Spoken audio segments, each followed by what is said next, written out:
भगवान की जय। प्यारे कृष्ण कन्हैया लाल की जय। श्रीमद्भागवते अथ द्वादशः स्कन्धः प्रथमो अध्यायः। श्रीराजोवाच स्वधामानुगते कृष्णे यदुवंशविभूषणे कस्य वंशो भवत् पृथिव्याम् एतदाचक्षु मे मुने। श्री शुक उवाच योऽन्त्यः पुरञ्जयो नाम भाव्यो बार्हद्रथो नृप तस्यामात्यस्तु शुनको हत्वा स्वामिनमात्मजं प्रद्योतसंज्ञं राजानं कर्ता यत्पालकः सुतः विशाखयूपस्तत्पुत्रो भविता राजकस्ततः नन्दिवर्धनस्तत्पुत्रः पञ्चप्रद्योतना इमे अष्टत्रिंशोत्तरशतं भोक्षयन्ति पृथिवीं नृपाः शिशुनागस्ततो भाव्यः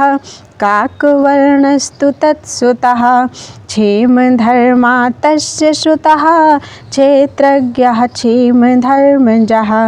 विधिसारः सुतस्तस्या जातशत्रुर्भविष्यति दर्भकस्तत्सुतो भावी दर्भकस्याजयः स्मृतः नन्दिवर्धन आजेयो महानन्दिः सुतस्ततः शिशुनागादशैवैते षष्ठयोत्तरशतत्रयं समाभोक्षयन्ति पृथिवीं कुरुश्रेष्ठ कलौ नृपाः महानन्दिसुतो राजन् शूद्रीगर्भोद्भवो बली महापद्मपतिः कश्चिन् नन्दः छत्रविनाशकृत् ततो नृपा भविष्यन्ति शूद्रप्रायस्त्वधार्मिकाः स एकच्छत्रां पृथिवीम् अनुल्लङ्घितशासनः शासिष्यति महापद्मो द्वितीयो भार्गवः तस्य चाष्टौ भविष्यन्ति सुमाल्यप्रमुखाः सुताः य इमां भोक्षयन्ति महीं राजानः स्म समाः नौ नन्दान् द्विजः कश्चित् प्रपन्नानुद्धरिष्यति तेषां भावे जगतीं मौर्या भोक्ष्यन्ति वै कलौ स एव चन्द्रगुप्तं वै द्विजो राज्येऽभिषेक्ष्यति तत्सुतो वारिसारस्तु ततश्चाशोकवर्धनः सुयशा भविता तस्य संगतः सुयशः सुतः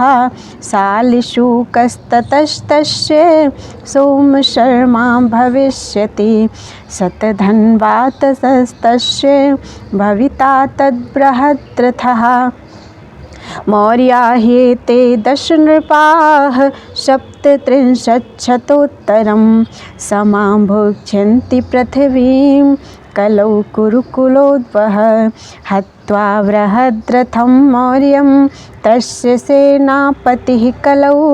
पुष्पमित्रस्तु शुङ्गाहुः स्वयं राज्यं करिष्यति अग्निमित्रस्ततस्तस्मात् सुज्येष्ठोऽथ भविष्यति वसुमित्रो भद्रकश्च पुलिन्दो भविता ततः ततो घोषः सुतस्तस्मात् वज्रमित्रो भविष्यति ततो भागवतस्तस्मात् देवभूतिरिति श्रुतः शुङ्गादशैते भोक्ष्यन्ति भूमिं वर्षशताधिकं ततः कण्वानियं भूमिर्यास्यत्यल्पगुणान् नृपः शुङ्गं हत्वा देवभूतिं कण्डो मात्यस्तु कामिनं स्वयं करिष्यते राज्यं वसुदेवो महामतिः तस्य पुत्रस्तु भूमित्रस् तस्य नारायणः श्रुतः नारायणस्य भविता सुशर्मा नाम विश्रुतः काण्वायना इमे भूमिं चत्वारिंशच्च पञ्च च शतीनि त्रीणि भोक्ष्यन्ति वर्षाणां च कलौ युगे हत्वा काण्वं सुशर्माणं तद्भृत्यो वृषलो बली गाम्भोच्यतेन्द्रजातीयः कञ्चित् कालं शतमः कृष्णनामात् तद्भ्राता भविता पृथिवीपतिः श्रीशान्तकर्णस्तत्पुत्रः पौर्णमासस्तु तत्सुतः लम्बोदरस्तु तत्पुत्रस्तस्माच्च विलको नृपः मेघश्वातिश्च विलकादट् मानस्तु तस्य सः अनिष्टकर्मा हालेयस्तलकस्तस्य चात्मजः पुरीशभीरुस्तत्पुत्रस्ततो राजा सुनन्दनः चकोरो बहवो यत्र शिवस्वातिररिन्दमः तस्यापि गोमतीपुत्रः पुरीमान् भविता ततः मेदः शिराः शिवस्कन्दो यज्ञश्रीस्तत्सुतस्ततः विजयस्तत्सुतो भाव्यश्चन्द्रविज्ञः सलो मधिः एते त्रिशन्नपतयश्च चत्वार्यब्दशतानि च षट्पञ्चाशच्च पृथिवीं भोक्ष्यन्ति कुरुनन्दन सप्ताभीरा आवभृत्या दशगर्दभिनो नृप कंकाः षोडश भूपाला भविष्यन्ततिलोलुपाः ततोष्टौ यवना भाव्याश्चतुर्दशतुरुष्ककाः भूयो दश गुरुण्डाश्च मौना एकादशैव तु एते भोक्ष्यन्ति पृथिवीं दशवर्षशतानि च नवाधिकां च नवतिं मौना एकादशच्छितिं भोक्ष्यन्त्यब्दशताङ्ग्यङ्ग त्रीणि तैः संस्थिते ततः किलकिलायां नृपतयो भूतनन्दोऽथ वङ्गिरिः शिशुनन्दिश्च तद्भ्राता यशोनन्दिः प्रवीरकः इत्येते वै वर्षशतं भविष्यन्तधिकानि षट् तेषां त्रयोदशश्रुता